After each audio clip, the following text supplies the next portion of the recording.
አርሰናልና አዲሱ ስቴዲየሙን የተመለከተ ይሆናል። አርሰናል አዲስ ስቴዲየም ለመገንባት በመፈለጉ ምክንያት የፕሪሚየር ሊግ ጨዋታዎችን እና መሰል ጨዋታዎችን በዌምብሌይ ስቴዲየም ለመጫወት እየተዘጋጀ እንደሆነ እየተዘገበ ነው የሚገኘው። በዚህ ዓመት አይመስልም፣ ግን በሚቀጥሉ ጥቂት ዓመታት የመሆን ዕድል ይኖረዋል ማለት ነው ይሄ ጉዳይ። አርሰናል እንግዲህ ይህንን ስቴዲየም ለመገንባት ያሰበው እዛው ኤምሬትስ ስቴዲየም ነው። ብዙ ስቴዲየሞች በዚህ ጊዜ በዚህ ዘመን ዲሞሊሽ እየተደረጉ ወይም ደግሞ ሙሉ በሙሉ ያፈርሷቸውና እንደ አዲስ ይገነቧቸዋል። ለምሳሌ ሪያል ማድሪድ ስቴዲየም፣ ሳንቲያጎ በርናቦ እንደዛ ነው የተሰራው። አንዳንዶቹ ደግሞ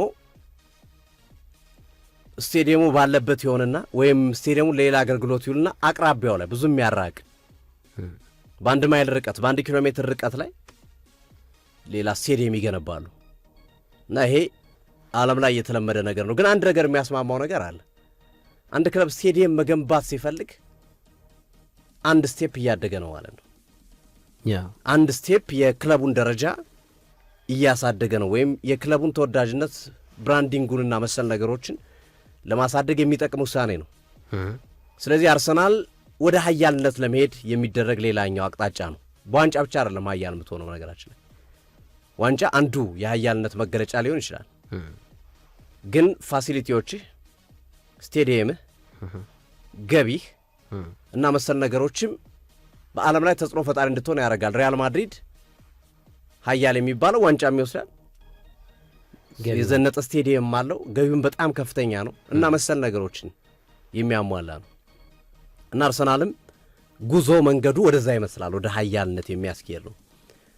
አሁን ባለው ወቅታዊ መረጃ የስቴዲየሙ የመያዝ አቅም አርሰናል 60,700 ተጠጋግቶ ይሄ በጎ አድራጎት የሚሰሩትም አካል ጉዳተኞች ምናምን ተጨማምሮ ማክሲመሙ 62,000 ነው ኤምሬትስ ስቴዲየም የመያዝ አቅም። አሁን አርሰናል የመያዝ አቅሙን አርሰናል ከ10 እስከ 20,000 ለመጨመር ነው ያሰበው። ያ ማለት ከ60,000 ወደ 70,000 እና ወደ 80,000 የማሳደግ እንቅስቃሴ ይዞ ነው አርሰናል በቅድ ደረጃ ያስቀመጠው። ይሄንን ነው። ይሄንን አፈጻጸም የሚያረግ ከሆነ ደግሞ በለንደን ምድር ትልቁ ስቴዲየም ያርሰናል ይሆናል። ከዚህ በፊት ኤምሬትስ ስቴዲየም ሲገነባ አርሰናል ለንደን ላይ ብዙ ተመልካቾችን በመያዝና ጥራት ያለው ስቴዲየም በመገንባት በለንደን ትልቁ ክለብ መሆን ችሎ ነበረ። በኋላ ላይ ግን ዌስትሃም የለንደን ኦሎምፒክ ስቴዲየምን ከኦሎምፒኩ ዝግጅት በኋላ ሲረከብ አርሰናልን በለጠው። ከዛ ደግሞ በቅርቡ ደግሞ ቶተንሃም ዋይት ሃርት ትሬንን አፍርሶ አዲሱን የቶተንሃም ሆትስፐር ስቴዲየምን ሲገነባ 60,000 ምናምን የሚይዝ ተመልካች የሚይዝ ነው ሲገነባ፣ አርሰናል ያለው ኤምሬትስ ስቴዲየም በለንደን ከተማ ሶስተኛው ስቴዲየም ተብሎ ነው የተቀመጠው እና አሁን የአርሰናል ባለቤቶችና አመራሮች አርሰናል በለንደንም በእንግሊዝም ትልቁን ስቴዲየም ሊኖረው ይገባል የሚል አቋም ይዘዋል። ለዛ ነው ወደ 70,000 ወደ 80,000 ለማድረግ እያቀዱ ያሉት። ያ ማለት እንግዲህ ከዌምብሌይ ስቴዲየምን አውጥተው ነው ከፉክክሩ። ምክንያቱም ዌምብሌይ ስቴዲየም የክለብ ስቴዲየም አይደለም፣ የብሔራዊ ቡድን ስቴዲየም ስለሆነ ማለት ነው። ካወጣ ነው አርሰናል ይህንን ግንባታ የሚጨርስ ከሆነ በተመልካች ቁጥር ሊበልጠው የሚችለው የማንቸስተር ዩናይትድ ስቴዲየም ብቻ ነው፣ ኦልድ ትራፎርድ። ከዛ ውጭ የትኛውም ስቴዲየም አይበልጠውም። በለንደን ደግሞ ትልቁ ስቴዲየም የአርሰናል የሚሆንበት እድል ይሆናል ተብሎ ይጠበቃል። ስለዚህ አርሰናል አዲስ ስቴዲየም የመገንባት እቅድና ፍላጎቱ የመነጨው ክለቡ ወደ ሀያልነት እንዲጓዝ ከመፈለግ አንጻር ነው። ወደ ታላቅነት እንዲጓዝ ከመፈለግ አንጻር እየተደረገ ያለ እንቅስቃሴ ነው ብለን ማንሳት እንችላለን። በዛ ላይ በአርሰናል ቡድን ያው ዓለም ላይ ስቴዲየም የሚገቡ አመታዊ የሚገቡ ወረፋ ነው የምትይዘው። ምክንያቱም አብዛኛው ወንበር ይሸጣል። አብዛኛው ወንበር ይሸጥና አመታዊ ነው የሚሸጠው፣ በአመታዊ ነው የሚሸጠው አብዛኛው ወንበር ማለት ነው። እና አመታዊ ጥቂት ወንበሮችን ነው ለጎብኚዎች ለምናምን ተብሎ ጥቂት ወንበሮች ብቻ ናቸው ክፍት የሚሆኑት። አብዛኛው ወንበር በአመታዊ ይሸጣል። እና በአሁኑ ሰዓት በአርሰናል ሊስት ውስጥ ዝርዝር ውስጥ ዓመታዊ ቲኬት ለመግዛት የተመዘገበው ቁጥር ከ100,000 ይልቃል። ከ100,000 በላይ ነው። ስለዚህ እነዚህንም ደጋፊዎች ስሜት ቢያንስ በተወሰነ መንገድ ማርካት አለብህ። ከ100,000 ሰው 20,000 15,000 ሰው እንዲያገኝ ብታደርግ ቀላል አይደለም። እና ሊስታቸው ላይ 100,000 ሰው አለ ዓመታዊ ቲኬት ለመግዛት የተሰለፈ በአርሰናል ቡድን ውስጥ በአርሰናል ክለብ ውስጥ ደጋፊዎች ማለት ነው። ስለዚህ እሱን ለማርካትም የሚደረግ እንቅስቃሴ ነው። ሌላኛው ገቢም ለመጨመር ነው። በአመት በሚሊዮን ፓውንድ 10,000 15,000 20,000 ደጋፊ በጨመር ቁጥር የአመታዊ ገቢህን እስከ 20,000 እስከ 20 ሚሊዮን እስከ 15 ሚሊዮን ፓውንድ ድረስ ታሳድጋለህ። ከደጋፊዎቹ የምታገኘው ገቢ ማለት ከፍተኛ ገንዘብ ታገኝበታል። ስለዚህ እነዚህ አስገዳጅ ሁኔታዎች ናቸው አርሰናል ስቴዲየሙ እንዲያስፋፋ እያደረጉት ያለው። ብራንድ ከማድረግ አንጻር ክለቡን ኃያልነት ከፍ ከማድረግ አንጻር ደጋፊዎች ዓመታዊ ቲኬት ለመግዛት በቁጥር ብዙ ደጋፊዎች ወረፋ ይዘው መቀመጣቸው እና መሰል ነገሮች ተያይዘው ይህንን ስቴዲየም ለመገንባት እንቅስቃሴ እያደረጉ ይገኛሉ። አሁን ባለው ቅድ አርሰናል ይህን ስቴዲየም የሚገነባው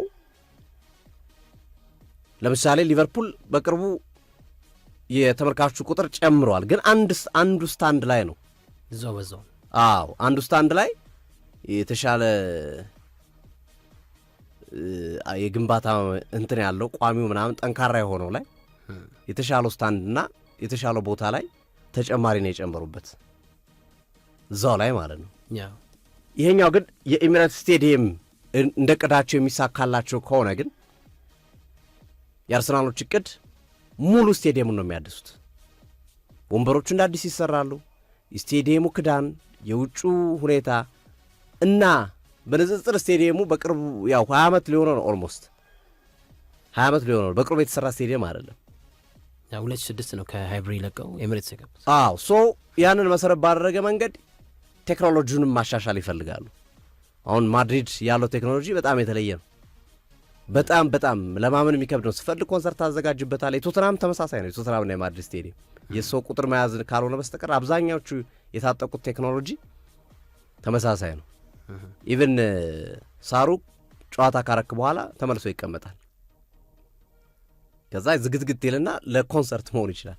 ሰው እንደፈለገ መዝለል ይችላል። ሳሩ ወደ ካዝና ይገባል እና በጣም አይተው ከሆነ በጣም የተለየ ነው የማድሪድ ስቴዲየም። ጣራው ይዘጋል፣ ይከፈታል፣ መሰል ነገሮች እና ብዙ ነገሮች አሉትና አርሰናልም የመጀመሪያ ስቴዲየሙን ለማሻሻል ሲፈልግ ጥናት ያደረገው ማድሪድ ላይ ነው። ማድሪድ እንዴት ነው ሬኖቬት ያደረጋችሁት? እንዴት ነው እንደ አዲስ የገነባችሁት ይህን ስቴዲየም? ከማድሪድ ነው ልምዱን ወስዶ የመጡት እና ማድሪድ በተሰራ የማድሪዱ ሳንቲያጎ በርናቦ በተሰራበት መንገድ የቅርጽና መሰል የዲዛይን ልዩነት ሊኖር ይችላል፣ ግን አብዛኞቹን ቴክኖሎጂዎች በዛ መልክ ለመገንባት ያሰበ እቅድ እንዳለ ይነገራል። እንግዲህ ለ93 ዓመታት ያህል ሃይበሪን ተጠቅመው አርሰናል 2006 ነው 19 ዓመት አካባቢ ማለት ነው ወደ ኤሚሬትስ ስቴዲየም ላይ 2006 ነው የመጣው። ኤሚሬትስ ስቴዲየም ገደቢስ ነው ይባላል። አርሰናል የፕሪሚየር ሊግ ዋንጫ አላነሳበትም እስካሁን ኤሚሬትስ ላይ። ሌሎች ዋንጫዎችን አግኝቷል። ኤፍ ኤ ካፕ ምናምን መሰል ነገሮች። ኤፍ ኤ ካፕ ነው እና ኮሚኒቲ ሺልድ ያውም ዌምብሌ ላይ ነው ሁለቱም ፍጻሜዎች የተካሄዱት። ኤሚሬትስ ላይ አርሰናል ዋንጫ እስካሁን አላገኝም። ስለዚህ ገደቢስ ይሉታል ብዙ ደጋፊዎች፣ የአርሰናል ደጋፊዎች እና እንደዚህ ኤሚሬትስ ካፕ ነው ያገኘው። ኤሚሬትስ ካፕ ያው ኤሚሬትስ ካፕ እንደ ዋንጫ ስለማይቆጠር ነው። ግን አሁን ሪኖቬት መደረጉ እንደገና መታደሱን ብዙ ደጋፊዎች ወደውታል። የገደቢስነቱን እንዲለቅ እንደው እንዳንድ ምክንያት ይሆናል የሚል ዝም ብሎ ሎጂካል ያልሆነ ግን ሀሳቦች የሚሰጡት ትመለከታል። ኤሚሬትስ ስቴዲየም ሲገነባ የነበረው የአርሰናል ሁኔታና አሁን ኤሚሬትስ ስቴዲየም ሪኖቬት አድርገው እንደ አዲስ ሲያድሱ የሚኖረው ሁኔታ በጣም የተለያየ። አርሰናል 2006 ላይ ኤሚሬትስ ስቴዲየምን አጠናቆ ሲያስመርቅ ዕዳ ነው ይዞበት የመጣው። በብዙ መንገድ ትልልቅ ዕዳዎችን ነው ክለቡ የተሸከመው። ያልገባበት ችግር የለም። ተጫዋቾችን ሽጧል። ለምሳሌ አኔልካን ለማድሪድ ማርክ ኦቨርማርስና ኢማኑኤል ፔቲት እነዚህ በጣም የቡድን ቁልፍና ቶፕ ፐርፎርመር በነበሩበት ሰዓት ላይ ለስቴዲየሙ ግንባታና ለአካዳሚ ግንባታ ለለንደን ኮሎኒ ግንባታ 50 ሚሊዮን ፓውንድ ነው ሶስቱን ተጫዋቾች የሸጠው በወቅቱ። ይሄ እንግዲህ በአንድ የዝውውር መስኮት የሆነ ነው። ዘልቆ እነ ፋብሪጋስን እስከ መሸጥ እነ ቴሪ ዳነር ሆነር እስከ መሸጥ አርሰናል 2010 ምናምን ድረስ የመጣው አርሰን ቪንገር ለረጅም ዓመታት የታገሉበት ዋነኛ ምክንያት ኤሚሬትስ ስቴዲየም ነው። ኤሚሬትስ ስቴዲየም ሳይገነባ በዛው በሃይበሪ ቢቆዩ ምናልባት አሁን አርሰን ቪንገር ከሚወራላቸው እጥፍ ሊወራላቸው የሚችልና ብዙ ዋንጫዎች ሊያሳኩ ይችሉ ነበር። ምክንያቱም ክለቡ የገንዘብ ጫና ውስጥ አልነበረም። የገንዘብ ጫና ውስጥ የገባው ኤሚሬትስን በመገንባቱ ምክንያት ለኤሚሬትስ ስቴዲየም ያወጣው ገንዘብ ነው ክለቡን ችግር ውስጥ ላለፉት ዓመታት ህመም ውስጥ ከቶት የቆየው እና አርሰናል ኢብን የገባበትን ችግር ተከትሎ በዛን ወቅት ኤሚሬትስ ስቴዲየም የሚለው ስያሜ በኤሚሬትስ ኤርላይንስ ሲሰይም ለ15 ዓመታት ኤሚሬትስ ኤርላይኖች ስም ስያሜ ስቴዲየሙን ማሊያ እና መሰል ስፖንሰሮች ላይ ተጽፈው የከፈሉት 100 ሚሊዮን ፓውንድ ብቻ ነው። በጣም ትንሽ ነው። ለ15 ዓመታት ነው ይሄን ነገር ምን ያህል ክለቡ ተቸግሮ እንደነበረ ማሳያ። ከ3500 እስከ 5500 ዩሮ የሚደርስ ቦንድ ለደጋፊዎች አዘጋጅቶ ለመሸጥ ሞክሮ ነበር። አልተሳካም። እሱ ብዙ ፈተና አይቷል። ብዙ ተሰቃይቷል። አርሰናሎች በኤሚሬትስ ስቴዲየም መገንባት ምክንያት አርሰናል ሊያገኝ የሚችለውን ዋንጫዎች አጥቷል። በአርሰን ቪንገር ዘመን እና ሌንካ ባይወጡ እና ማርክ ኦቨርማርስ እና ፔቲት ማአት ተጫዋቾች ባይወጡ እና አርሰናል ፋይናንሻል ስቴብል ሆኖ የኤሚሬትስ ስቴዲየም ጉዳይ ባይበጠብጠው ብዙ ዋንጫዎችን ሊያሳካ የሚችል ነበርና ኤሚሬትስ ስቴዲየም ገደቢስ ነው የሚባለው ስቴዲየሙ ላይ ዋንጫ ለማንሳቱ ብቻ ሳይሆን ስቴዲየሙ በመገንባቱ ምክንያት ለክለቡ ዋንጫ ማጣት እንደ ምክንያትነት ለረጅም ዓመታት አርሰን ቪንገርም ሲያነሱት ነበረ። ዙሮ አርሰን ቪንገር ስማቸውን በዋንጫ ብቻ ሳይሆን ብዙ ጊዜ አሰልጣኞች በማይታወቁበት ኦልሞስት የማናጀሪያል አስተዳደራዊ ስራ ጭምር ብዙዎች አርሰን ቪንገር የሚለው አርሰናል የሚለው ስም አርሰን ከሚለውን የመጣው እንዴ ብለው እስኪያስቡ ድረስ ለክለቡ ውለታ ሰርቷል። ኤሚሬትስ ስቴዲየም እርሳቸው ባይኖሩ አይገነባም ነበር። እነዛ ተጫዋቾች ባይሸጡ ፋይናንሻል ሁኔታውን ራሳቸው እየመሩ ባይሰሩና ባያከናውኑ ኑሮ በጣም አስቸጋሪ ይሆን ነበር። ይህንን የኤሚሬትስ ስቴዲየም ጉዳይ ያነሳሁት ከአሁኑ የአርሰናል ሁኔታ ጋር ማነጻጸር ስለፈለኩ። አሁን አርሰናል ኤሚሬትስ ስቴዲየም ሲያሻሽል ሪላክስ አድርጎ ነው የሚያሻሽለው። የገንዘብ ጫና የለበትም። ምክንያቱም ባለቤቶቹ እነ ስታን ክሮንኬ የሀብታቸው መጠን እየትየለሌ ነው። አሁን ባላቸው አቋም እነ ስታን ክሮንኬ ክለቡ ታሪክ እንዲሰራ ይፈልጋሉ። በአርሰናል ክለቡ ስማቸው እንዲታወስ ይፈልጋሉ። ገንዘብ የመውሰድ ምናምን ብቻ ሳይሆን ዋንጫ የመውሰድም የክለቡን ብራንዲንግም ከፍ የማድረግና መሳት ስራዎችን መስራት ይፈልጋሉ። የክሮንኬ ቤተሰብ ስቴዲየም በመገንባት ትልቅ ልምድ ያለው ስም ነው። በአሜሪካ ሎስ አንጀለስ በጣም የሚያምር ስቴዲየም አለ። በእኔ ስም ነው የተሰየመው። ሶፊ ስቴዲየም ነው የሚባል። ብዙዎች የፊፋ የክለቦች ዓለም ዋንጫን ፍጻሜው እዚህ በስነ የተካሄደው ካልተሳሳቱ ይቅርታ፣ ብቻ ብዙ ጨዋታዎች ተካሂደዋል አስታውሳለሁ። ሶፊ ስታዲየም ላይ አሁንም የዓለም ዋንጫን በ2026 አሜሪካ ላይ ከሚያስተናግዱ ስቴዲየሞች መካከል አንዱ ነው። ይህንን ስቴዲየም በቢሊየን ፓውንድ አውጥተው የገነቡት የክሮንኬ ቤተሰቦች ናቸው። ስለዚህ ትልቅ ልምድ አለ ማለት ነው። ወጪ ምን ያህል ወጪ እንደሚያወጡ ያውቁታል። ምን ያህል ገንዘብ እንደሚያወጣ ያውቁታል። የክለቡን እድገት ያቀጭጫል። የክለቡን ዋንጫ የማንሳት ሂደት ጫና ይፈጥራል የሚለውን ሁሉ በደንብ የሚለይ ነው እና እንደ ኤሚሬትስ ስቴዲየም ተበድረው ተጨንቀው የሚገነቡት ስቴዲየም ሳይሆን አሁን ሪላክስ አድርገው የራሱን የቻለ በጀት ተበጅቶለት በረጅም ዓመታት በሚመለስ የባንክ አጋጣሚ ልትለው ትችላለህ። ሌሎችም አማራጮችን አመቻችቶ ከራሳቸውም ኪስ ሊያወጡ ይችላሉ። ክሮንኬ ፋሚሊ መሰል ነገሮችን አድርጎ ይህንን ስቴዲየም የመገንባት ስራ እንደሚሰሩ ተረጋግጧልና ይሄ ትልቁ ሜጀሩ ነገር ይሄ ይመስለኛል። ምክንያቱም የአርሰናል ደጋፊዎች ኤምሬትስ ሲታወስ ሁሌም በቃ ጥሩ ስሜት አይሰማቸው ከፈጠረው ሁኔታ አንጻር ማለት ነው። ከዋንጫ ጋር በተያያዘ ቡድኑ ለዋንጫን አርሰን ቪንገር ባይኖሩ ከገባበት የፋይናንሻል አዘቅት አንጻር አርሰናል ሊወርዱ ሊችል ነበር።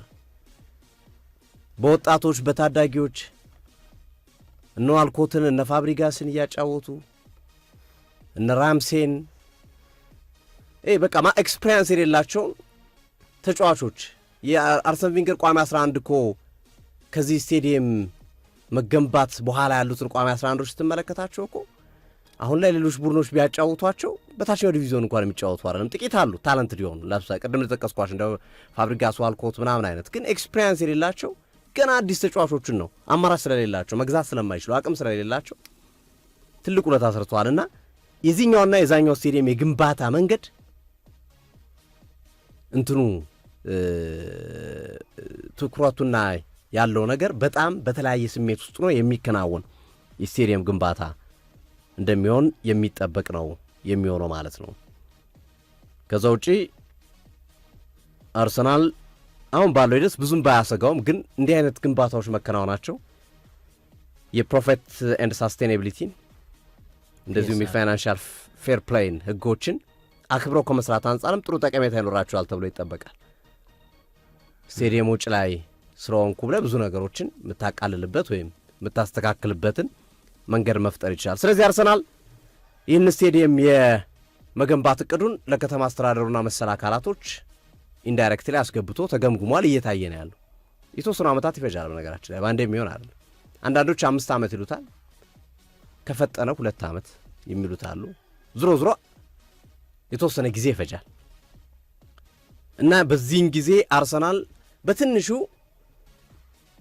ኤምሬትስ ስቴዲየምን ለቆ ሲወጣና ስቴዲየሙ ሲታደስ 2 ዓመት ሚኒመም ይፈልጋል። 2 ዓመት በጣም በትንሹ። ስለዚህ የት ይቆያል የሚለው ትልቁ ጥያቄ ነው። ብዙዎቻችሁ የሰማችሁ ይመስለኛል። ዌምብሌይ ስቴዲየም ነው አርሰናል ሊቆይ ያቀደው። ቶተንሃም ዌምብሌይ ስቴዲየም ነበር ሲጠቀም የነበረው የቶተንሃም ሆትስፐር ስቴዲየምን በ1.2 ቢሊዮን ፓውንድ ሲገነባ ሲጠቀም የነበረው ዌምብሌይ ስቴዲየምን ነው እና የሜዳ ጨዋታዎችን ማለት ነው የሜዳ ጨዋታዎችን ላይክ ቻምፒየንስ ሊግን ፕሪሚየር አርሰናል ለምሳሌ ኤምሬትስ ስቴዲየም ላይ ያደረገ የነበረውን ጨዋታ በዌምብሌይ ይጫወታል እና ለ2 ዓመት ነው የተጫወተው። በ2 ዓመታት ውስጥ 15 ሚሊዮን ፓውንድ ለስቴዲየም ኪራይ ከፍሏል። በጣም ብዙ ነው። 15 ሚሊዮን ፓውንድ ለአንድ ስቴዲየም ኪራይ በጣም ብዙ ነው እና አርሰናል ይሄም ይጠበቅበታል። 15 ሚሊዮን ፓውንድ የመክፈል ግዴታ ይኖርበታል። 2 ዓመት ቢያንስ ይቆያል ተብሎ ስለሚጠበቅ ማለት ነው። በዚህ ሂደት እንግዲህ አርሰናል ለግንባታው ብቻ አሁን ባለው ሊጨምር ይችላል። የመጨመር ፕሮባቢሊቲ ሃይ ነው፣ ብዙ ጊዜ እየተወደደ ስለሚሄድ ማለት ነው። ከዚህ ጋር ተያይዞ አርሰናል አሁን ባለው ሂደት 500 ሚሊዮን ፓውንድ ለዚህ ስቴዲየም እድሳትና ማስፋፊያ ያወጣል። 500 ሚሊዮን ፓውንድ በጣም ብዙ ገንዘብ ነው። ሜጀር ስትራክቸሩን ሳይነኩ የሚያስተካክሉት ነው። በነገራችን ላይ ይሄ ጠቀሜታ የሰጣቸው ምንድን ነው? መጀመሪያ ኤምሬትስ ስቴዲየም ሲገነባ ሞር ወደ ዘመናዊነት የቀረበ ነው። እንደነ ዋይት ሃርት ሌን፣ የቀድሞ ሳንቲያጎ በርናቦ፣ የቀድሞ ካምፕኑ አይነት በጣም ረጅም ጊዜ ቆየና ኋላ ቀር አይነት አገነባብ የተገነባ ስላልሆነ ነው አሁን አርሰናል በ500 ሚሊዮን ፓውንድ ሪኖቬት የሚያደርገው እንጂ እንደ ሃይቤሪ አይነት ስቴዲየም ቢሆን ድሮ እንደ ቀድሞ ሃይቤሪ ቢሆን ድሮ 2 ቢሊዮንም ላይበቃው ይችላል። አርሰናል ግን በንጽጽር ወደ ቅርብ ጊዜ የነበረ ነው። ከ2000ዎቹ ከሚሊኒየም በኋላ የተገነባ ስቴዲየም ስለሆነ ትንሽ ቴክኖሎጂዎችን እና መሰል ነገሮች የታጠቀ ስለሆነ ሲገነባ ወደፊት ይስፋፋል በሚል ጥንቃቄ ስለተሰራ የወጩ መጠን ቀንሶላቸዋል 500 ሚሊዮን ፓውንድ። ስለዚህ ያንን ታሳቢ ባረገ መንገድ የሚከናወን ነው የሚሆነው። ስለዚህ ዌምብሌይ ለአርሰናል ከዚህ በፊት አርሰናል በነገራችን ላይ ዌምብሌይን ተጠቅሟል። 1998 99 የውድድር ዓመት ለአንድ ዓመት ከምናምን አካባቢ ተጠቅሞታል። ስፔሻሊ የሻምፒዮንስ ሊግ ጨዋታዎችን ያደረገበት ነው። በሻምፒዮንስ 6 ጨዋታ አድርጎ 2 ብቻ ነው ማሸነፍ የቻለው። ግን ከዛ በኋላ ዌምብሌይ ላይ መጥቶ ባደረጋቸው የኤፍኤ ካፕ ፍጻሜ ጨዋታ 4 አድርጓል። 4ቱንም አሸንፏል። ከ2014 እስከ 2020 ድረስ ዌምብሌይ ላይ መጥቶ ባደረጋቸው ጨዋታዎች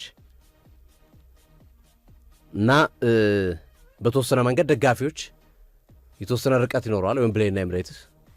ግን ዝሮ ዝሮ ይህ ስቴዲየም በትልቁ መገንባቱ ብዙ መልካም ነገሮችን ከብራንዲንግም ከመሰል ቀደም ሲል ከጠቀስኳቸው ነጥቦች አንጻር በትልቁ ጠቀሜታ ይሰጣል ተብሎ የሚገመት ስቴዲየም እንደሚሆን ይጠበቃል። ግን አሁን ማሻሻያው ኤምሬትስ ስቴዲየም ከተገነባበት ዋጋ በላይ ኤምሬትስ ስቴዲየም ወደ 390 ሚሊዮን ፓውንድ ነው የተገነባው። ይሄኛው ማሻሻያ ግን 500 ሚሊዮን ፓውንድ አካባቢ እንደሚሆን ነው የሚገመተው። ስለዚህ ኤምሬትስን ከገነቡበት 2006 ላይ ከገነቡበት ዋጋ በላይ ኤምሬትስን በማሻሻልና ሪኢኖቬት በማድረግ ወይም እንደገና በማስተካከል ከፍተኛ ገንዘብ እንደሚያወጡ የሚጠበቅ እንደሆነ የመረጃ ምንጮች እየጠቀሱ ይገኛሉ። ስለዚህ አሁን የቀሩት ነገር ሌጋል ግራውንዶች የህግና መሰል ጉዳዮችን የመጨረስ ጉዳይ ነው። ጥቂት ጊዜያቶችን ይፈጃሉ። እነሱን መሰረት ባረገ መንገድ እንግዲህ ግንባታው ኔክስት ይር ወይ ከ2 ዓመት በኋላ ሊከናወን የሚችልበት ግዴታ። በነገራችን ላይ አዲስ ስቴዲየም ለመገንባት 5 ዓመት ይፈልጋል፣ ለፍቃድ ብቻ ማለት ነው ፕሮሰሱን ለማድረግ። ለምሳሌ ማንቸስተር ዩናይትድ አሁን ባለው ሂደት ሁኔታው አልተሳካም እንጂ ኦልትራፎርድን ትቶ ሌላ ስቴዲየም የኦልትራፎርድን የሴቶቹ ቡድን እንዲጫወት አድርጎ ሌላ ስቴዲየም ለመገንባት እየጨረሰ ነበረ። እንደምታውቀው 50 ሚሊዮን ፓውንድ ለባለቤቶች ለመክፈል ተስማምቶ ነበረ። ግን በኋላ ላይ 400 ሚሊዮን ፓውንድ ክፈሉና አሏቸው። በዛ ሁኔታ ውስጥ ያለ ወይም በዛ ሁኔታ ውስጥ የተቀመጠ ጉዳይ ነው የማንቸስተር ዩናይትድ። ግን አሁን ማንቸስተር ዩናይትድ አዲስ ስቴዲየም ለመገንባት አይደል እየሰራ ያለ፣ 5 ዓመት ይፈጃል። ማስፈቀዱ ብቻ ፕሮሰሱ ብቻ ግንባታው አይደለም። ግንባታ በነገራችን ላይ የ2 ዓመት 3 ዓመት ጉዳይ ነው። ሳንቲያጎ በርናቡን ተመለከቱት፣ ቶተንሃም ሆትስፐር ስቴዲየም ካምፕኑን ተመልከታቸው። አሁን እያለቀ ነው ካምፕኑ። ስቴዲየም መገንባት ከመገንባት ይልቅ ማስፈቀዱ ነው ረጅም ጊዜ የሚፈጀው። በጣም የሚያስገርመኝ አዎ፣ ፕሮሰሱ በጣም ከባድ ነው። ብዙ መጋቢ ጉዳዮችን አልፎ ነው የሚመጣውና ይሄኛው ግን ሪኖቬሽን ስለሆነ ፕሮሰሱ በተወሰነ መንገድ ቀለል ይላልና ጥቂት ዓመታት ውስጥ ሊከናወን ይችላል የሚሉ ግምቶች እየተቀመጡ ይገኛል። አሉት የሚጨምሩ አለ ስቴዲየሙ ላይ የተወሰነ ነጥብ ምናልባት የአውሮፓ 28 ዋንጫ ሲከናወን ቀጣይ 28 የሚደረገው በዩናይትድ ኪንግደም እና በሪፐብሊክ ኦፍ አየርላንድ ሆኖ እንግሊዝ፣ ኖርዝ አየርላንድ እና ሪፐብሊክ ኦፍ አየርላንድ፣ ስኮትላንድ፣ ዌልስ የመሳሰሉ ሀገራት ይህንን ውድድር ያሰናዳሉና እዛ ውስጥ የኤምሬትስ ስቴዲየም አልተካተትም እዛ ውስጥ እና ላይደርስ የሚችልበት ፕሮባቢሊቲ ከፍተኛ ይመስላል 28 ከመሆኑ አኳያ የአውሮፓ ዋንጫው እና ምናልባት አንድ የምጨምረው ነገር እዚህ አንተ በጣም በደንብ ስላነሳው ነጥቦቹን በተለይ ኦገስት 17 25 ላይ በዚህ በፉትቦል ግራውንድ ጋይድ የተባለ አንድ ድረገጽ የእንግሊዝ ያሉ ስቴዲየሞችን የተለያዩ ክራይቴሪያዎችን በመመዘን ደረጃ ሰጥቷቸው ነበር እና የቶተንሃም ሆትስፐር ስቴዲየም አንደኛ ነው። ምናልባት የኤምሬትሱ ሲያልቅ አዲሱ ኤምሬትስ ሲያልቅ ምናልባት ሊቀለብሰው ይችላል። ግን አሁን ባለው የፉትቦል ግራውንድ ጋይድ የመረጃ ምንጭነት አንደኛ ቶተንሃም ሆትስፐር ነው። ሁለተኛ ሂል ዲኪንሰን የኤቨርተን ስቴዲየም በሁለተኛ ደረጃ በኳሊቲው ተቀምጧል። ሶስተኛ ቪላ ፓርክ አስቶን ቪላ የተቀመጠበት ስቴዲየም እንዳለ መናገር ይቻላል። አይጥም የሚገኝበት ዝናብም የሚያፈስ የማንቸስተር ዩናይትድ ስቴዲየም ደግሞ አራተኛ ደረጃ ላይ እንደ ፉትቦል ግራውንድ ጋይድ መሰረት በእንግሊዝ ያሉ ስቴዲየሞችን ሲያፎካክር ኦልድ ትራፎርድ፣ ቲያትር ኦፍ ዘ ድሪም አራተኛ ደረጃ ላይ ተቀምጧል። አምስተኛ ላይ አንፊልድ ሮድ፣ ስድስተኛ ላይ ኤላንድ ሮድ ወይም የሊድስ ዩናይትድ ስቴዲየም፣ ሰባተኛ ላይ ክራቨን ኮቴጅ የፉልሃም ስቴዲየም ተቀምጧል። ስምንተኛ ደረጃ ላይ እንደ ፉትቦል ግራውንድ ጋይድ ዘገባ ከሆነ ሲቲ ግራውንድ ወይም የኖቲንግሃም ፎረስት ስቴዲየም መቀመጥ ችሏል። ዘጠነኛ ደረጃ ላይ ሴንት ጄምስ ፓርክ የኒውካስትል ዩናይትድ ስቴዲየም ተቀምጧል። አስረኛ ላይ ተርፍሙር የበርንሌይ ስቴዲየም ተቀምጧል። 11ኛ ላይ ስታንፎርድ ብሪጅ ቼልሲ እንደ ፉትቦል ግራውንድ ጋይድ መረጃ ከሆነ ተቀምጧል። 12ኛ ላይ እናገኘዋልና አርሰናል። ለዛም ይመስላል አሁን በውጤት ከአርሰናል ጋር የማይገናኙ ክለቦች ያላቸው የስቴዲየም ጥራት ከአርሰናል ከፍ ይላል። አሁን በርንሌይ በውጤት አይገናኝም። ኢቨን ቼልሲ በውጤት አይገናኝም ከአርሰናል ጋር።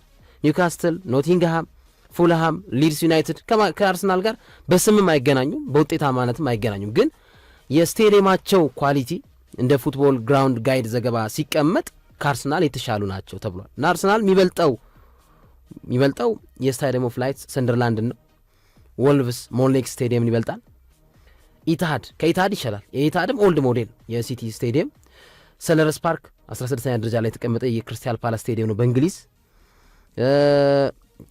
የብሬንትፎርድ ስቴዲየም 17ኛ ደረጃ ላይ ተቀምጧል።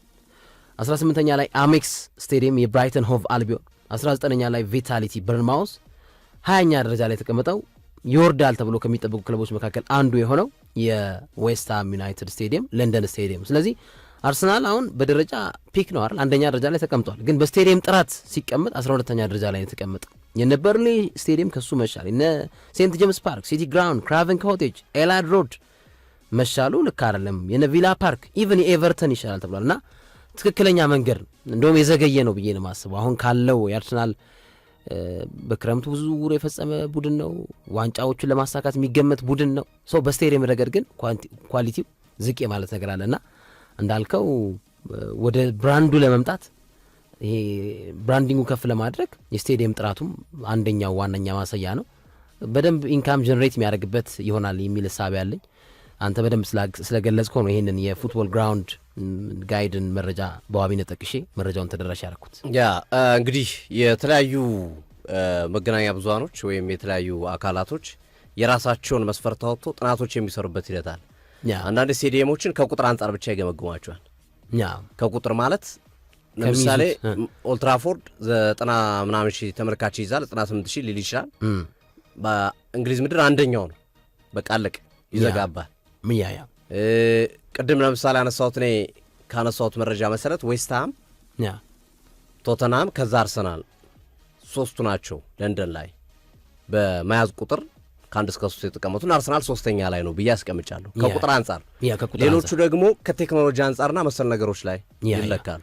እና በቴክኖሎጂ ስትለካቸው አንዳንዶቹ ስቴዲየሞች በቁጥራቸው ከፍተኛ ቢሆንም በቴክኖሎጂና በመሰል ነገሮች ስትለካቸው ሊወርድ ይችላልና የመመዘኛ መስፈርቱ ይቫሪ ያደርጋል የሚያመጣቸው ነጥቦች ይመስሉኛል። ዝሮ ግን አርሰናል ይህን ስቴዲየም መገንባቱ በጣም በብዙ መንገድ ይጠቅመዋል። በነገራችን ላይ የአርሰናል ባለቤት ስታን ክሮንኬ ክለቡን በ731 ሚሊዮን ፓውንድ ቴክ ኦቨር ያደረጉት ወይም የወሰዱት 2011 ላይ በቅርብ 2011 ላይ ነው የወሰዱት 14 ዓመት አካባቢ ማለት ነው። ስለዚህ እኚህ ሰው አሁን ይህንን ክለብ ለማሻሻል የሚያደርጉት ጥረት በጣም በትልቁ እየተወደሱ የሚያስገኛቸው ሆኗል። ምናልባት አርሰናል ሁለት እቅድም እንደያዘ አንዳንድ መረጃዎች ይገልጻሉ። አንደኛው ሌላኛው እቅድ ስቴዲየሙን ሪኖቬት ከማድረግም ውጭ ስቴዲየም ለመገንባት ለብቻው የመገንባት ሀሳብ እንዳለው መረጃዎች እየገለጹ ይገኛሉና ግን በዋነኝነት በትልቁ ተቀባይነት ያለው ሀሳብ ግን ስቴዲየሙን እንደ አዲስ መገንባት የሚለው እንደሆነ የመረጃ ምንጮች እያሳዩ ይገኛሉ። እንግዲህ የአርሰናል ደጋፊዎች ይሄ ትልቅ ዜና ነው ለአርሰናል። ምክንያቱም የክለቡን ከፍታ ታላቅነት ከማሳደግ አንጻር ብራንዲንጉን ከማስወደድና ከፍ ከማድረግ አንጻር ትልቅ ጠቀሜታ እንደሚኖረው የሚጠቀስ ነው። በነገራችን ላይ በአመት ከደጋፊዎች የምታገኘው ገንዘብ ብቻ ሳይሆን ከኮንሰርቶች እና መሰል ነገሮች አከራይተ የምታገኘው ገቢ ደግሞ የትየለሌ ነው። በጣም ብዙ ነው። ባርሴሎና እኮ ለሰርግ አከራይቶታል እኮ ባለፈው። እንደውም በጣም አነጋጋሪ ነበር። ኃይለኛ የፋይናንሻል ክራይሲስ ሲገባ እኮ የባርሳ ስቴዲየም ለሰርግ ራሱ ተከራይቶ ነበር። አላስታውስም እኔ እንግዲህ ተከራይቶ ነበር። ግን ዝሮ ስፔሻሊ ኮንሰርቶች አሁን የቶተናም ሆትስፐር ስቴዲየም በጣም እየተጠቀመ ያለበት ትልቁ ነገር ኮንሰርትና መሰል ነገሮችን ነው። ትልልቅ ኮንሰርቶች አሁን በለንደን ቶተናም ሆትስፐር ስቴዲየም ላይ ነው የሚዘጋጁት አሁን ላይ። ስለዚህ እንደሱ አይነት ብዙ ጠቀሜታዎችም አሉ። ጎን ለጎን ያሉ ማዕት ጠቀሜታዎች ያለው ጉዳይ ነው ብለን እናስባለን። ከዚሁ ከአርሰናል ጉዳይ ጋር ሳንወጣ የቡካዮ ሳካና የዴቪድ ራያን ጉዳዮች ጠቀስ አድርገን እናልፋለን። ቡካዮ ሳካ ኮንትራቱን በሚመለከት በዚህ በብሔራዊ ቡድን ቆይታ ያው እሱ ስራ ላይ ነው፣ ብሔራዊ ቡድን ኃላፊነት ላይ ነው። በወኪሉ በኩል ስለሚደራደር ነገሮችን ለመጨረስ አርሰናል እየሰራ እንደሆነና በዚህ በብሔራዊ ቡድን ረፍት ወቅት የአርሰናል መልማዮች ወይም የአርሰናል ስፖርት ዳይሬክተርና አመራሮቹ ከሳካ ወኪል ጋር ሰፋ ያለ ውይይት እያደረጉ ነው። አርሰናል ኦፈር ያደርገዋል፣ የክለብ ቁጥር 1 ተከፋይ ላይ ያደርገዋል። ግን ያስቀምጠው ዋጋ ኦልሞስት ወደ 280 ሺህ፣ ያ ማለት ከአበርዝ የሚከፈለው ገንዘብ ተመሳሳይ እዛ ጋር የሚመሳሰል ገንዘብ አድርገውለታል። በሚቀጥሉት 5 ዓመታት ሁሉን ሲያራዝም ያው ኤክስፔክት ያደርጋሉ ከሳካ ወኪሎች መልስ ኤክስፔክት ያደርጋሉ። ዝቅ አድርገ ነው የምሰጠው። ያው የሳካ ወኪሎች ደግሞ 20ዋን ጨምሮ 310 ሺህ ፓውንድ ይከፈለው የሚል ጥያቄ እንደሚያቀርቡ ይጠበቃል። የክለቡ ቁጥር 1 ተከፋይ ይሆናል ማለት ነው ቡካዮ ሳካ። እና እነዚህ ፕሮሰሶች እየተከናወኑ ነው የሚገኙት በዚህ በብሔራዊ ቡድን ረፍት ወቅት በሳምንት ነው የሚቀጥለው ሳምንት የቡካዮ ሳካ አዲስ ኮንትራት የመፈረም ጉዳይ ፋይሉ ይዘጋል ተብሎ ይጠበቃል። ፖዚቲቭ ነው ሪሌሽንሺፑ፣ ወሬዎቹ ስሙዝሊ እየሄዱ ነው ያሉት፣ የሚያጋጭ ምናምን ነገሮች የሉም። አብዛኛዎቹ ነገሮች በጥሩ መንገድ እየሄዱ ነው ያሉት። ስለዚህ ይሄ ይጠናቀቃል ተብሎ ከሚጠበቁ ነገሮች መካከል የሚጠቀስ ነው። ሌላው የዴቪድ ራያ ጉዳይ ነው። አርሰናል ዴቪድ ራያን ሰርፕራይዝ አድርጎታል። ብዙ ጊዜ ክለቦች እንዲህ አይነት ነገር አያውቁም ማለት ፐርፎርማንስን መሰረት አድርገው የሚጨምር ደሞዝ እና መሰል ነገሮችን አያደርጉም። ግን እንዲህ አይነት ነገሮች ሳይኮሎጂካሊ በጣም ጠቃሚ ይመስላሉ። ዴቪድ ራያ የአርሰናል ቁጥር 1 ግብ ጠባቂ ነው። ሲመጣም የመጣበት ዋጋ በጣም ርካሽ ነው። 28 ሚሊዮን ፓውንድ አካባቢ ነው። ከ30 ሚሊዮን ፓውንድ በታች የተገኘ ግብ ጠባቂ ነው እና በዚህ ዋጋ የተገኘን ግብ ጠባቂ ደሞዙ 100,000 ፓውንድ ነው የነበረው። በብሬንፎርድ ሲከፈለው የነበረውን ዋጋ 25 30 70 አካባቢ ነው በብሬንፎርድ ሲከፈለው የነበረው። አርሰናል 30,000 ፓውንድ ጨምሮለት 100,000 ፓውንድ ነበር ሲከፈለው የነበረው። ግን የአርሰናል ቤት ጉዳዩን ከተመለከተው በኋላ እሱ ጠይቆ አይደለም እሱ እኮ ፈርሟል። እስከ 2028 ኮንትራት አለው አለቀ። በኮንትራቱ ይገዛል። በኮንትራት ትገዛል። 2028 ላይ መለቀቅ ይችላል። ውሌን አላራዝምም ብሎ ግን ደሞዜን አልጨምራችሁልኝም ልቀቁኝ ማለት ግን አይችልም። አይገደድም። አርሰናል ግዴታ የለበት። ግን ይሄ ሰዋዊ የሚባል ጉዳዮች አሉ አይደል? ሰዋዊ የሆኑ ነገሮች ለምሳሌ ቢሮ ውስጥ አንድ ሰው በጣም እየለፋ እየሰራ ሌላኛው ሰው እያለገጠ ትልቅ ደሞዝ ይወስዳል። የሚለፋው ሰው ደሞዝ አያገኝም። እና አንዳንድ ብልህ አመራሮች ያንን ያዩና የሚሰራው ለካ እሱ ነው ብሎ ለሚሰራው የተሻለ ነገር ያደርጋሉ አይደል? አርሰናልም የብልህ ውሳኔ ነው የወሰነው። እነ ሳካ 300,000 ፓውንድ እያፈሱ እነ ዊሊያም ሳሊባ 250,000 ፓውንድ እየወሰዱ እነ ጋብርኤል ማጋሌሽ በተመሳሳይ ከ200,000 ፓውንድ በላይ እየወሰዱ በሙሉ በቋሚ 11 የሚጫወቱት እነ ማርቲን ኦዴጋርድ እነ ዲክላን ራይስ እና መሰል ተጫዋቾች እየወሰዱ እሱ የነሱ እጥፍ ግማሽ ከዛም በታች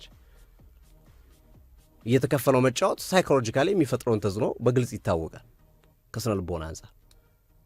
እናም ያንን መሰረት በማድረግ በወሰኑት ውሳኔ መሰረት ለዴቪድ ራያ አርሰናሎች ደሞዙን ሳይጠይቃቸው ከፍ አድርገንልናል ብለዋል። ምን ያህል እንደጨምሮ አይታወቅም። ግን ከአርሰናል ጋር ቅርበት ያላቸው መረጃዎች እንደሚያሳዩ ከሆነ ከ50 እስከ 70,000 ፓውንድ ጨምሮለታል ነው የሚባለው። ያ ማለት ደሞዙ ከ150 እስከ 170,000 ፓውንድ እንደጨመረ ወይም በ25 በ30% እድገት እንዳደረጉለት የመረጃ ምንጮች እየጠቀሱ ነው የሚገኙት። ይሄ ይብዛ የሚነስም ብዙ የሚስጡትም አይስጡትም፣ ግን ተጫዋቹ የኔነት ስሜት እንዲሰማው ነገው 2028 ላይ ልለቅ ነው ቢል እንፈልግሃለን ቢሉ ይችን ውለታ አስቦ እሺ ይቀጥላሉ ሊል ይችላል። ብዙ ጠቀሜቷ ብዙ ነው። በውድድር ላይ በሚኖር እንቅስቃሴ ሳይኮሎጂካሊ ቡስት ያደርጋል እና አንድ ታሳቢ ያደረገ ነገር ይሄ አርሰናል ይህንን ሲያደርግ በዚህ ክረምት ወይም ባለፉት ጥቂት ወራቶች ለሁለተኛ ጊዜ ነው። ሊያንድሮ ትሮሳርድ 60 ነው 90,000 ፓውንድ ነበር የሚከፈለው በአርሰናል እና በክረምቱ የአርሰናል ደጋፊዎች እንደሚያስታውሱት በክረምቱ የሁለት ታዳጊ ተጫዋቾችን ኮንትራት አራዝመዋል። ኢታን ንዋኔሪና እንደዚሁም ማይልስ ስኬሊ እና የሁለቱንም ኮንትራት በ5 ዓመት ሲያራዝሙ የሰጧቸው ደሞዝ ከትሮሳርድ በለጠ። ሲኒየር ተጫዋች ነው፣ በእድሜ ትልቅ ነው፣ በደንብ ግልጋሎት የሚሰጥ ተጫዋች ነው፣ ለቡድኑ ብዙ ጎሎችን የሚያስቆጥር ነው። አርሰናል ሼም ያዛቸው ነበራቸው አርሰናሎችና ለትሮሳርድም ሳይጠይቃቸው ኮንትራት እስከ 2027 አለው እሱ ለሱም የውል ማራዘም አሁን ውል አራዝምልኝና ደሞዝ ልጨምርልህ እኮ ይቻላል። ትሮሳርድንም ዴቪድ ራያንም ማለት ይችላሉ። ግን ምን ያህል የብልህነታቸውን የምታየው እንደዛ ላሏቸው ቀጥታ ደሞዛ እናንተ ዲዘርቭ ቢያንስ ይህን ገንዘብ ዲዘርቭ ስለምታደርጉ በዛው ባለው ውል ላይ ገንዘቡን ጨምረንላችኋል። ውል ማራዘም አለማራዘም እንደፈለጋችሁ የእናንተ ምርጫ ነው። ነገር ግን እኛ እንደ ሰብአዊነት የሚሰማን ነገር አድርገናል የሚል ነገር ነው ያደርጉላቸውና ይህ አስተማሪ ይመስለኛል። ብዙ የእግር ኳስ ክለቦች ብዙ አስተማሪ ይመስለኛል። ዴቪድ ራያና ትሮሳርድ ላይ ያደረገው ነገር አርሰናል ብዙ አይጎዳም ክለቡ እኮ ለእነሱ እንግዲህ በድምር 100,000 ፓውንድ ላይ ያወጣ ይችላል እና ያ ደግሞ ስትደምረው በአመት በጣም ትልቅ ገንዘብ አይደለም። 5-6 ሚሊዮን ፓውንድ ቢሆን ያ መቶ አርሰናል እግር ኳስ ክለብ የሚጨምረው የሚቀንሰውም ነገር የለም። ግን እነዚህ ተጫዋቾች ላይ የምታደርገው ነገር ግን ለክለቡ ብዙ ቫልዩ ይጨምራል። ክለቡንም ሌሎች ውጭ ያሉትም እንዲወዱት ያደርጋል። ውጭ ያሉ ተጫዋቾችም ዴፊኒትሊ ልክ ነው። የክለቡን የሰብአዊነት የሚሰማው ቲም ዛሴት ያ የሚለውን ነገር ያሉና ትልቅ ስራ ነው እንግዲህ አንድሪያ ቤርታ የክለቡ ባለቤት ስታን ክሮንኬ እና ልጃቸው ጆሽ ክሮንኬ ይሄ ነው አሁን ከጆሽ የአርሰናል ፍሌቨሩን ያገኘው ወይም የስኬት ቁልፉን እያገኘ ያለበት መንገድ አንዱ ስታን ክሮንኬ ክለቡን ከገዙ በኋላ ባለሀብቶቹና የክለቡ ደጋፊዎችና ተጫዋቾችና አሰልጣኞችና ሩቅ ለሩቅ ነበሩ። በአመት አንድ ሁሉ ሊገናኙ ይችላሉ። የሚመለከተው ወይ ስፖርት ዳይሬክተሩን ነው ወይ ሲኢኦውን ነው ምናምን አታገኛቸውም። አሁን ላይ ግን ምን አረገ አርሰናል በትልቁ የሰራው ስራ ጆሽ ክሮንኬ አቬሌብል ናቸው። ለማን ለተጫዋችም አቬሌብል ናቸው፣ ለሰልጣኞችም አቬሌብል ናቸው። ለማንኛውም ለሚፈልጋቸው ሰው በሙሉ አሉ። ምክንያቱም በየቀኑ ስቴዲየም ይገኛሉ። በየሳምንቱ እየገኙ ኤሚሬትስ ስቴዲየም ብቻ ሳይሆን አወይም እየሄዱ ጭምር ያሉ። ይሄ ምን ፈጠረ? ቦንድ ስትሮንግ ቦንድ ፈጠረ በአርሰናል ቤት ውስጥ። ሌላ ጊዜ እንግዲህ አርሰናል በቀጣይ ዋንጫ እና መሰል ነገሮችን ካሳካ በተለይ ፕሪሚየር ሊግ ሻምፒዮንስ ሊግ ይሄ አንዱ የሚጠቀስ የስኬቱ ምክንያት አንዱ ተብሎ እንደሚጠቀስና ወደፊት እንግዲህ በትንታኔ የምናካትተው ይመስለኛል በአመቱ ሲጠናቀቅ ይህንን ጉዳይ የአርሰናል ባለሀብቶች አሁን ማንቸስተር ዩናይትድ ላይ የሚነሳው ትልቁ ጥያቄ ይሄ ነው። እንደዚህ አይነት ቦንድ የለው ባለቤቶቹና አሰልጣኞቹ አመራሮቹ ቦንድ የላቸውም። ያ ቦንድ መላላት ግንኙነታቸው ጠንካራ ለመሆን በቃ ሁሉም እኔ ምን አገባኝ አይነት ስሜት እንዲሰማው ያደርጋል። ያ ደግሞ በክለብ ውስጥ በውጤታማነትንም ችግር ይፈጥራል ተብሎ ይታመናል።